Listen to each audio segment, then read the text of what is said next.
Je possède un appartement à Manhattan, NYC, que j'avais décidé de louer meublé quand j'ai déménagé dans une maison achetée pour m'occuper à plein temps de ma mère âgée de 87 ans.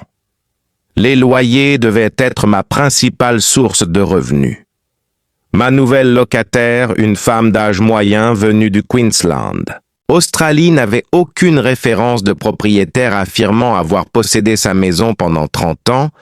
Elle avait un emploi, répondait à tous les critères financiers et avait fourni de solides lettres de référence de voisins et d'amis. 7 mois après le début du bail, elle a soudainement cessé de payer le loyer.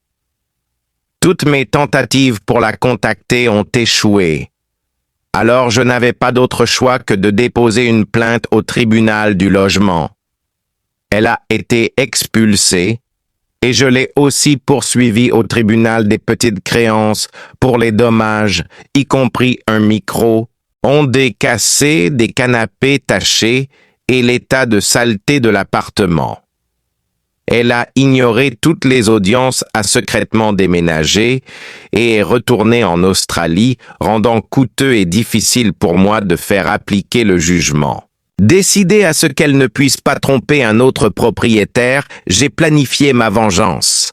Elle avait un nom très unique, alors j'ai acheté son nom de domaine, appelons-le JaneSmith.com, et j'ai créé un site rempli uniquement de faits vérifiés pour rester légalement sûr. J'y ai publié sa photo, une copie officielle des jugements gagnés contre elle, 16 000 $ de loyers impayés, plus 7 000 $ de dommages et des photos de l'appartement sale, des meubles abîmés, du micro-ondes cassé et de l'avis officiel d'expulsion.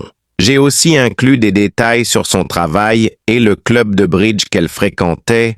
J'ai optimisé le site pour les moteurs de recherche et il est vite devenu le premier résultat sur Google quand on cherchait son nom.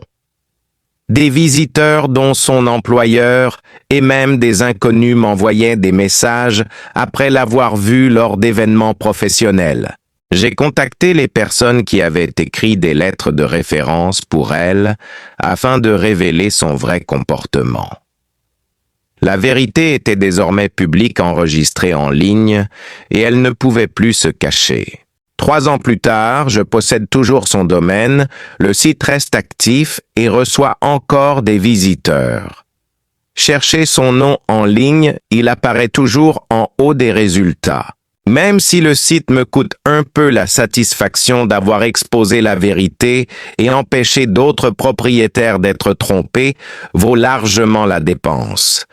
Elle m'a coûté plus de 20 000 $ en loyer impayé et en dommages, mais elle paie maintenant un prix bien plus lourd en réputation et en opportunités perdues.